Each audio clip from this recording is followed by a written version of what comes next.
Colonel साहब आपसे बात शुरू करूंगा। ये जो देश भर में कल सायरन बजने जा रहा है, इसको क्या माने? जैसे अभी हमने देखा 23 तारीख से प्रक्रिया शुरू हुई तैयारी की, ठीक 23 अप्रैल से, और वो प्रक्रिया सीसीएस से होती हुई 1-to-1 बैठक, राजनीतिक नेतृत्व की बैठक, defence, border security, home ministry, defence, ये सब होते होते अब पंचम अध्याय आ गया कथा का। अरे श्रीमती जी कुछ तो सस्ता लो। नहीं श्रीमान जी, सब बढ़िया लो। इसमें क्या खास बात है? थोड़े में ज्यादा स्वाद, यही तो है इसकी खास बात। क्या स्वाद है? अरे मेरे राजा, सबका राजा और मसाला। अब छोलिया हो या लोबिया, सफेद चने या काले चने, सब कुछ मजेदार बने। मॉक ड्रिल क्या? अभी तक जो बैठकें हो रही थी वो बंद कमरों में हो रही थी, और ये खुले में पहला कार्यक्रम है। क्या कथा का पंचम अध्याय आ गया? अब इसके बाद वही होना है जो होना है? क्या हम ये माने कि वहां तक पहुंच गई है बात कि मीटिंगें हो ली, अब जनता को बताओ कि क्या कैसे लेटना है, कैसे छुपना है, अगर एयर अटैक हो, सायरन कैसा होता है उसको कैसे सुनो, और उसके बाद प्रवेश नगर कीजिए सब काजा, हृदय राखी कौशलपुर राजा। संतपाल जी ये माने? जी देखिए, ये एक पैसिव एयर डिफेंस मेजर्स हैं जिसमें हमारे देश के civil defence, NDRF, NDMA, national defence management authority, national disaster management authority, और इसमें जो है एनसीसी और जितने भी सिविल ग्रुप्स हैं, सिविल अथॉरिटीज हैं जो अपना योगदान देती हैं, ये लोगों को एक किस्म से रिहर्सल कराई जा रही है। एक अगर कुछ होता है तो, अगर वर्स्ट होता है तो हम इस तरीके से कोई उस टाइम पे कोई प्रॉब्लम ना हो लोगों को, तो एक मेजर्स बताए हुए हैं। आपको चैनल के माध्यम से बताता हूं, वॉर का अभी सिनेरियो काफी चेंज हो गया है। आप जो विश्व के अंदर युद्ध लड़े जा रहे हैं, मिसाइल वॉरफेयर, ड्रोन वॉरफेयर और इस तरह के हैं, एयर स्ट्राइक्स, जो अभी रेंज है मिसाइल्स का भी, एयर स्ट्राइक्स का भी, वो काफी लॉन्ग रेंज पे है। रिफ्यूलिंग कैपेबिलिटीज हैं वो काफी बढ़ गई हैं, तो ये लोगों को उस टाइम ये नहीं लगे कि ये प्रॉब्लम्स है, और एक किस्म से रिहर्सल हो जाएगा। लोगों में एक डर है अचानक जो है, आप गाजा में देखें, इजराइल में देखें, वहां सायरन बजता है तो वहां लोगों ने अपनी सेफ जगह है, वहां तो कुछ जगह तो बंकर बनाए हुए हैं, कुछ जगह वो ऐसे डीप टनल में चले जाते हैं कि उसका कम से कम प्रभाव पड़ता है। तो ये एक किस्म से अच्छा वो है, इससे कोऑर्डिनेशन हो जाएगा, डिस्ट्रिक्ट एडमिनिस्ट्रेशन डाउनवर्ड जो है। मैं आपके चैनल के माध्यम से एक चीज और बताता हूं जी, कि वॉर कोई भी टर्न ले सकता है। जो 21st सेंचुरी की वॉर है, आज पहले जो वॉर होती थी वो 5 इयर्स तक थी, first world war, second world war, लेकिन एक टाइम आया 21st सेंचुरी में 10 days war, 6 days war. Now Ukraine को देखिए आप, कितना समय लग गया है। तो ये एक लंबा वॉर पोस्चर हो सकता है। तो आप कोई भी अपनी मेडिकल किट्स, जो दवाई गोली है, ठीक है संतपाल जी, अभी रुकना होगा, कर्नल साहब रुकना होगा, बाकी मेहमानों के पास चलेंगे, फिर दोबारा में आएंगे। कर्नल साहब ने सारी चीजें विस्तार से बताई। हमारे साथ राजनीतिक प्रतिनिधि भी जुड़ गए हैं, मुन्ना खान साहब हैं, कांग्रेस के प्रतिनिधि, मुन्ना खान साहब का स्वागत है। कृष्ण मोहन जी हैं, भारतीय जनता पार्टी के प्रतिनिधि, कृष्ण मोहन जी का भी स्वागत है। मैं शैलेंद्र जी के पास चलूँ, लेकिन उससे पहले एक बात कहूँ, ये मॉक ड्रिल क्या होता है, इसमें कौन कौन सी एजेंसियां शामिल रहेंगी, ये विषय अच्छा है, कर्नल साहब ने उसका विस्तार से सब बता दिया। लेकिन मेरा प्रश्न थोड़ा अलग था शैलेंद्र बाबू। मेरा प्रश्न था, अभी तक साउथ ब्लॉक, नॉर्थ ब्लॉक प्रधानमंत्री के निवास पर तक बैठकें महदूद थी क्या? अब बैठकों का समय पूरा हुआ, ऐसा मेरे जैसा सामान्य आदमी समझ रहा। अब सड़क पर तैयारी कराओ और उसके बाद चलो। क्या वहां तक बात आ गई? जैसे 5 अध्याय है सत्यनारायण कथा में, क्या ये 5वां अध्याय है कि सड़क पर ड्रिल कराओ? क्योंकि ये ड्रिल सामान्य नहीं है, ये 54 साल बाद भारत कर रहा है। कारगिल के दौरान ड्रिल नहीं हुई थी ये ना, युद्ध तो तब भी हुआ था। ये ड्रिल केवल एक फुल फ्लेजेड वॉर जब हुआ भारत और पाकिस्तान। मैं इस बिंदु को कर्नल साहब के सामने रखना चाह रहा था, लेकिन कर्नल साहब दूसरी दिशा में चले गए। जब फुल फ्लेजेड वॉर हुआ विद इन द मतलब इंडिया एंड पाकिस्तान के बीच में, तब ये ड्रिल हुई थी। कारगिल भी युद्ध था, लेकिन तब ये ड्रिल करने की जरूरत भारत को नहीं लगी। अब ये जो कल हो रहा है जंगी सायरन, शैलेंद्र दुबे, सरल भाषा में इसको क्या माने, तैयारियां पूरी हो गई? देखिए अमिताभ जी, क्योंकि बिल्कुल, मुझे अगर मेरी हम समझ क्योंकि मेरी सामान्य बुद्धि नहीं समझ पा रही, इसके बाद कोई तैयारी नहीं रहती क्या? मन में भी तैयारी हो गई, कागज पर भी हो गई, कंप्यूटर पर भी हो गई, सेना के बीच में भी हो गई। नव ननकू को समझाने की बारी आ गई कि भैया तुमको कैसे रहना है। शैलेंद्र जी। जी अमिताभ जी, देखिए अगर मैं बात करूं पूरी क्रोनोलॉजी के, जब से जो है सेपरेशन हुआ इंडिया और पाकिस्तान का, तो 47 के बाद से जितने भी फेस ऑफ हुए हैं डायरेक्ट, इंडिया पाकिस्तान के नहीं, विश्व में आप किसी भी दो देशों के बीच में डायरेक्ट फेस ऑफ की अगर मैं बात कर लूं, तो जो लाभ होना चाहिए वो दिखता नहीं है। इससे तमाम लोग जो हो सकता है इत्तेफाक ना रखें, लेकिन ये हकीकत है। 48 का आप उदाहरण ले लीजिए, 65 का ले लीजिए, 71 का ले लीजिए। कोई युद्ध होता है तो युद्ध में जो है लाभ हानि का आकलन तो होता है ना। आखिर जो हमें जो डायरेक्ट फेस ऑफ हुआ है तो उसमें लाभ क्या मिला, तो अगर हम विश्लेषण करेंगे तो वो लाभ की स्थिति जो है हमें पूर्व में जितने भी युद्ध हुए उनमें दिखाई नहीं दी। अगर लाभ की स्थिति में हम होते तो ये जो आज परिस्थिति बनी हुई है, लगातार जो पुनरावृत्ति हो रही है, उस पर विराम लग चुका होता। तो अब जब पिछले 10 वर्षों में जिस तरह से राष्ट्रीय सुरक्षा के मुद्दे को केंद्र की सरकार के द्वारा गंभीरता से लेने का प्रयास किया गया, पूर्व में जो घटना हुई पहलगांव में हुई, उसके बाद जो एयर स्ट्राइक है बालाकोट एयर स्ट्राइक किया, लेकिन जब ये लगा कि आर्टिकल 370 के डाइल्यूट होने के बाद कश्मीर में लगातार पर्यटकों की संख्या बढ़ रही थी। आज 2 करोड़ से ज्यादा जो पर्यटक, 2024 का ऑफिशियल डेटा है, 2 करोड़ 11 लाख से अधिक जो पर्यटक जा रहे हैं।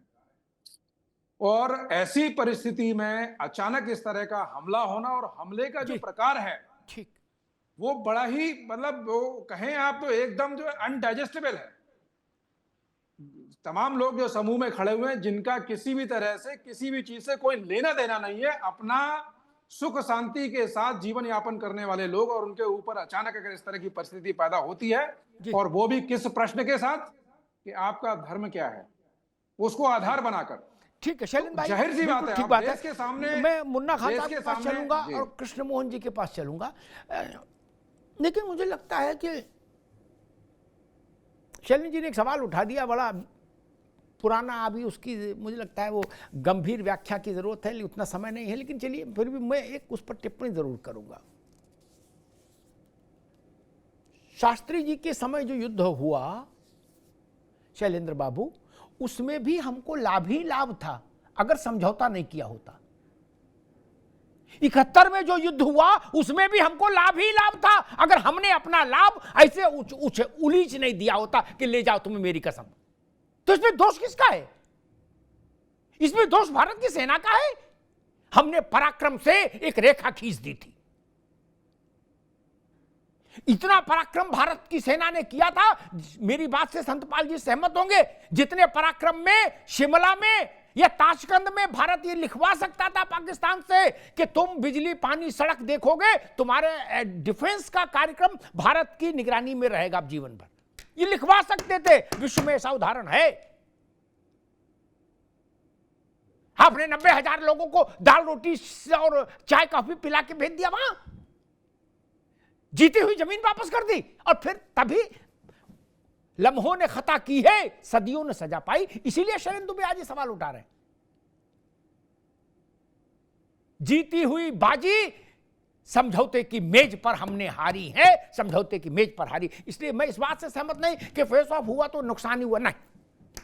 वो मूर्खताएं नहीं हुई होती तो नक्शा ही अलग होता, नक्शा ही अलग हुआ होता। उस समय के सैन्य अधिकारियों से बात करिए, 71 की लड़ाई की छोड़िए, 65 ज्यादा पुराना हो गया। 71 की लड़ाई पूछिए, अगर अचानक से सरकार ने उनके कदम नहीं रोक दिए होते सेना के, तो कर्नल साहब मेरी बात से सहमत होंगे कि तब स्थिति होती कि हमारा ध्वज लाल लाहौर पर होता। एक ही बार में सारा नतीजा आ जाता शैलेंद्र बाबू। फिर एनसीईआरटी की किताब में स्टोरी दूसरी पढ़ाई जाती। ये किसने कहा अब रहने दो, वापस आ जाओ? सेना का फैसला तो नहीं था, सेना का फैसला नहीं था ना। ये 90,000 ले जाए पाकिस्तान, ठीक है, जमीन भी ले जाओ, ठीक है। शास्त्री जी ने जिस समझौते पर हस्ताक्षर किए, उसके बाद शास्त्री जी मृत हो गए। उनकी देह जब भारत आई तो उनकी पत्नी ने कहा कि उनकी देह नीली है, उनको जहर दिया गया। क्या सच नहीं है? हम जीती हुई बाजी हारते रहे मित्र। इसका अर्थ ये नहीं कि युद्ध निरर्थक था, नहीं, युद्ध तो सार्थक था। 65 में ही परिणाम आ गया था और 71 में तो पूरा ही आ गया था। हम परिणाम को संभाल नहीं पाए तो गलती राजनेताओं की है, सेना की नहीं, युद्ध की नहीं। युद्ध ने परिणाम दिया और भारत के पक्ष में दिया। भारत उसको संभाल लेता शैलेंद्र बाबू, तो इतिहास बन गया होता, ठीक, फिर कोई दिक्कत ही नहीं होती। ये बांग्लादेश सब भारत के अंडर में रहता, फिर क्या समस्या थी? उस वक्त तो चाहे जो लिखा लेते, उस वक्त तो चाहे जो लिखवा लेते आप, मरता क्या ना करता। आपने नहीं लिखवाया तो नहीं लिखवाया, तो फिर ये थ्योरी नहीं चलेगी कि नहीं, युद्ध कई बार बड़ी समस्याओं का समाधान युद्ध ही करता है। 14 वर्ष तक कौरव और पांडवों के बीच में न्याय नहीं हो पाया, अभी नहीं, वो 18 दिन में न्याय हुआ। 14 वर्ष तक योगेश्वर कृष्ण की उपस्थिति भी न्याय नहीं करा पाई, वाणी से, मीटिंग से, गठबंधन से नहीं करा पाई। 18 दिन में हो गया। इसलिए कई बार शांति के लिए युद्ध अनिवार्य होता है। मुन्ना खान साहब, यही सवाल आपसे, कल जो मॉक तैयारी हो रही है, जो सायरन बजेगा, जंगी सायरन पूरे देश भर में 295 जिलों में, इसको कांग्रेस कैसे देख रही है और आप कैसे देख रहे हैं? अब ये किस स्टेज पर आ गया मामला? आपकी नजर में किस स्टेज पर आ गया है? अमिताभ सर जी, पहले तो आपका बहुत बहुत धन्यवाद, और जो हमारे दर्शक हैं उनका भी बहुत बहुत धन्यवाद। हमारे जो पैनलिस्ट बैठे हैं उनका भी बहुत बहुत धन्यवाद। बचपन में एक कहावत सुना करते थे कि जो गरजते हैं वो बरसते नहीं है। बहुत अच्छी बात कही आपने, अच्छा लगा। 1971 का जिक्र आपने किया, उस पर भी विस्तार से जाऊंगा, लेकिन सवाल का ये जवाब है कि जो गरजते हैं वो बरसते नहीं। उड़ी में आपने गरजा, बरसे क्या? पुलवामा में आपने गरजा, बरसे क्या? पहलगाम में आप गरज रहे हो, अब तक बरसे क्या? अगर मैं यूक्रेन और रूस की बात करूं तो रूस ने कभी भी इस तरीके से हल्ला नहीं मचाया कि मैं यूक्रेन पे हमला करूंगा, यूक्रेन को सबक सिखाऊंगा। हमला करना था, कर दिया। आज बात क्या हो रही है? को समझाया जाएगा, अब्दुल को समझाया जाएगा। अरे भाई, 71 वाले चचा अभी जिंदा है, वो सभी को समझा देंगे। आप कार्रवाई कीजिए। जब विपक्ष और देश की जनता बार बार कह रही है कि पाकिस्तान को अगर सबक सिखाना है तो एक ही विकल्प है, वो है युद्ध। अरे 71 में कांग्रेस पार्टी ने 2 टुकड़े किए। बहुत शक्तिशाली सरकार है आपकी, विपक्ष का भी सहयोग है आपके साथ। आप पाकिस्तान के 3 टुकड़े करो, रोक कौन रहा है? ये 12 दिनों से लगातार विलंब क्यों हो रहा है? और हर बिल में एक ही चर्चा क्यों हो रही है कि ब्रेकिंग न्यूज आ रहा है, सूत्रों से खबर आ रहा है कि बहुत बड़ा कुछ होने वाला है। अरे कब होने वाला भाई? तो चर्चा से काय की तकलीफ है मुन्ना भाई? चर्चा से कोई तकलीफ है क्या आपको? नहीं ना, होनी नहीं चाहिए चर्चा से, कोई तकलीफ नहीं होनी चाहिए। अमिताभ सर जी, चर्चा से मैं कहता रहा हूँ कि तकलीफ नहीं है। अच्छा, मैं कह रहा हूँ मुझे लगा तकलीफ है तो सिवा बताओ। कुछ नहीं, तकलीफ की बात नहीं है। ये कार्रवाई होगी कब, देश ये जानना चाह रहे हैं। जी, उन 28 मौतों का जो जिम्मेदार जो खुलेआम घूम रहा है उन पर कार्रवाई कब होगी? उन नापाक साजिशों का जो हिस्सा पाकिस्तान शुरू से रहा है उस पर कार्रवाई कब होगी?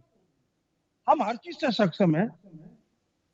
मैं सेना अध्यक्ष को सुन रहा था अभी 1 घंटे पहले, वो कह रहे थे कि मैं तो 24 घंटे युद्ध के लिए तैयार रहता हूं, क्योंकि हमारे साथ जो सीमा से लगा हुआ जो देश है हमारे हमेशा से नापाक साजिशों का हिस्सा रहा है।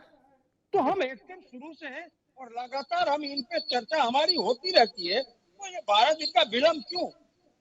और आज चर्चा किस पे हो रही है? धर्म पूछ के मारा गया, जात पूछ के नहीं मारा गया। आज चर्चा इस पे होनी चाहिए कि हमारे हिंदुस्तान पे हिंदू भाइयों पे गोली चलाई गई, उसकी कितनी बड़ी औकात कि वो बॉर्डर पार करके घुस करके आकर के हमारे सीना को छल्ली करता है। और 56 इंच की सीना कहे जाने वाले देश के ठीक है मुन्ना खान साहब, 12 दिन तक जी लगातार ठीक है। थोड़े में ज्यादा स्वाद यही तो है इसकी खास बात। वाओ मम्मा क्या स्वाद है, अरे मेरे राजा। दादी के हाथों का जादू और खुशबू से महकता घर, माँ की मुस्कुराहट और खाने की सुगंध। MDH गरम मसाला, क्योंकि हर रिश्ता है स्वाद से जुड़ा।